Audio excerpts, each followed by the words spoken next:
నోట్లో ఉన్న ముఖ్య అంశాలు, అదేవిధంగా ఈ యొక్క జ్యుడిషియల్ కమిషన్ రిపోర్ట్లో ఉన్న ముఖ్య అంశాలని మరి మీడియా మిత్రులు మీకు మీ ద్వారా యావత్ తెలంగాణ ప్రజానీకానికి తెలియజేసుకున్నాం. Okay, start. ఇది స్టార్ట్ చేయండి. ఓకే, నా మీరు కొద్దిగా వెనక్కిపోతే ఇది మేడిగడ్డ డిజాస్టర్ క్రొనాలజీ ఒకసారి ఆలోచన చేస్తే 2016లో మేడిగడ్డ బ్యారేజ్కి మరి అగ్రిమెంట్ రాసుకోవడం జరిగింది. 2019లో inauguration of Kaleshwaram project, 2023 21 October 2023 Medigadda barrage కుంగిపోయింది. అప్పుడు మేము అధికారంలో లేము. ఆనాడు మేడిగడ్డ బ్యారేజ్ కుంగిపోయిన రోజు ఆనాడి ముఖ్యమంత్రి కల్వకుంట్ల చంద్రశేఖరరావు, వారే ఇరిగేషన్ మంత్రి, వారే చీఫ్ మినిస్టర్.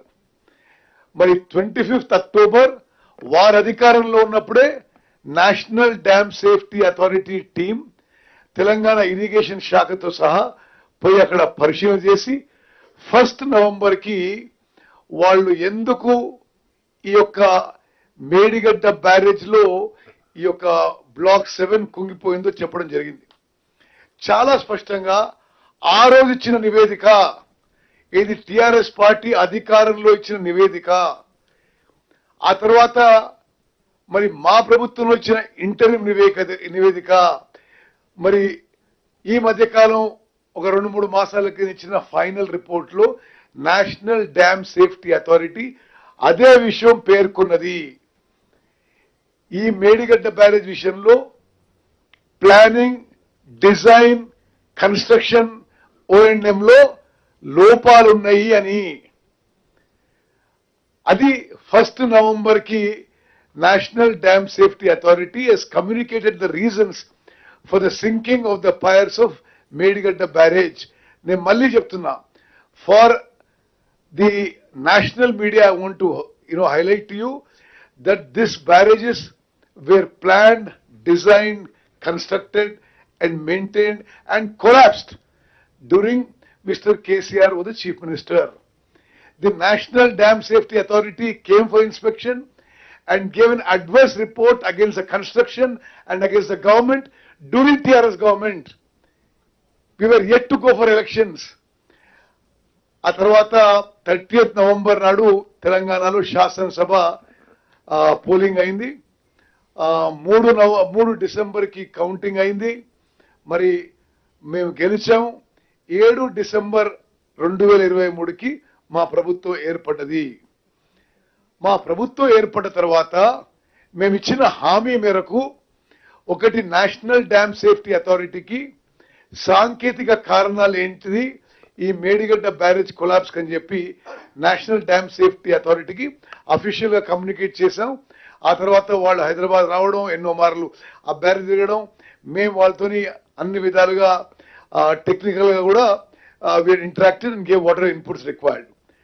అదే విధంగా మరి NDSA has put probably the most highly qualified technical experts committee to go into this barrage collapse. We believe that the best brains in the country, the most experienced people in dams and barrages, in soils, in gates, in all these technologies were a part of the expert committee of NDSA which went into the Medigadda barrage collapse. The committee has worked for over a year very diligently. This committee is a Government of India body. This National Dam Safety Authority is set up by a statutory act of Parliament. They are a part and parcel of Government of India. The NDSA put probably the most highly qualified, the best technical experts, and they have examined and come up very, very clearly saying that there has been a serious lacuna, fault in planning and design and construction in maintenance of Medigadda barrage. That's why it collapsed. Similar problem exists in the foundation technology, in the secant pile technology, of all three barrages, Medigadda, అన్నారు Sundilla barrage మూడిట్లో ఇదే foundation problem ఉందని చెప్పి చాలా స్పష్టంగా NDSA expert team తెలియజేసి ఈ మూడు బ్యారేజెస్ లో నీటిని నిలపడానికి అవకాశం లేదు, కూలిపోయే అవకాశం ఉందని చెప్పి స్పష్టంగా లిఖితపూర్వకంగా మా అభిప్రాయం ఇచ్చారు.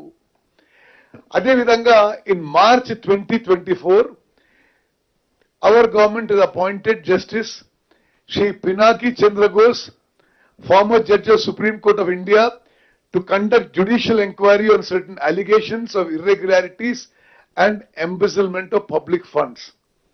On 31st July, Justice Ghosh has submitted his report in a sealed cover to the Irrigation Secretary. We have submitted to the Chief Minister. A 3-member IAS officers committee has been appointed who have summarized the 660-page report, and today the same has been submitted to the cabinet. But ఈ రోజు ఆ యొక్క సుదీర్ఘమైన Ghosh committee సారాంశం cabinet కి ప్రస్తావించడం జరిగింది. కొన్ని ముఖ్య అంశాలు మీకు తెలియజేస్తాను. నెక్స్ట్, ఈ రోజు మన ప్రెజెంటేషన్ లో will quickly run through it. Commission appointment, terms of reference and scope, project planning, design and construction issues, contract award and execution issues, operation and maintenance deficiencies, quality control and monitoring issues, responsibility and lapses identify, key findings and conclusions. ఈ contents కింద ఈరోజు నేను cabinet లో ఏ presentation చేశామో exact గా same గా మీ అందరి ముందుకి మీ ద్వారా యావత్ తెలంగాణ ప్రజానీకానికి తెలియజేసుకున్నాం. నెక్స్ట్,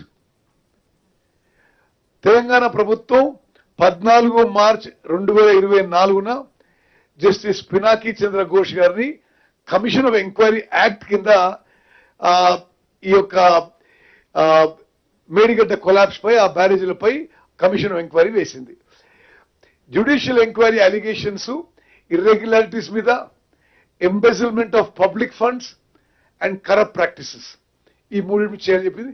అదేవిధంగా మేడిగడ్డ, సుందిల్ల అన్నారం బ్యారేజీల మీద మరి మీ ఎంక్వైరీ చేసి రిపోర్ట్ ఇవ్వని చెప్పి అడగడం జరిగింది. నెక్స్ట్, వీళ్ళ టర్మ్స్ ఆఫ్ రెఫరెన్స్ దయచేసి ఒక విషయం మీరు గమనించాలి. To enquire into the negligence, irregularities and లకూనా in planning, designing and construction of Medigadda, Annaram and Sundilla barrages. To inquire into the manner of award and execution of contract, including but not limited to deviations in the contract and following the strict financial discipline in the execution of such contract. To inquire into the negligence and lacunae in operation and maintenance of 3 barrages, thereby leading to major damage to the structure. To inquire into quality control and monitoring aspects. To inquire, identify and fix up responsibility for any authority or official who extended undue favor to the contractors in terms of allowing extension of time, wrong completion of certificate, premature release of bank guarantee and such as the matter. The committee shall fix responsibilities for lapses identified during the inquiry and on to the above matters and financial implication on the lapses identified. Next, commission of enquiry వాళ్ళు April 2024లో 13వ తారీఖున they took charge. జాతీయ స్థాయిలో advertisement ఇచ్చి ఎవరెవరు వాళ్ళకి evidence ఇవ్వదలుచుకున్నా, వాళ్ళకి డిపోజ్ చేయదలుచుకున్నా, వాళ్ళకి affidavit ఇవ్వదలుచుకున్నా మరి they welcome every such person. Pursuant to such public notice, affidavits have been filed by hundreds of people, including officials and general public. Total witness examined is 119, including the then Chief Minister K. Chandrasekhar Rao, the then Irrigation Minister Shri T. Harish Rao, and then Finance Minister Shri Itala Rajender. This, I want the media to kindly understand that everybody in the government was given a fair hearing. Their version, both in writing and orally, their version was taken. Whatever papers they have submitted have been taken on record in the commission report. Next. investigation process.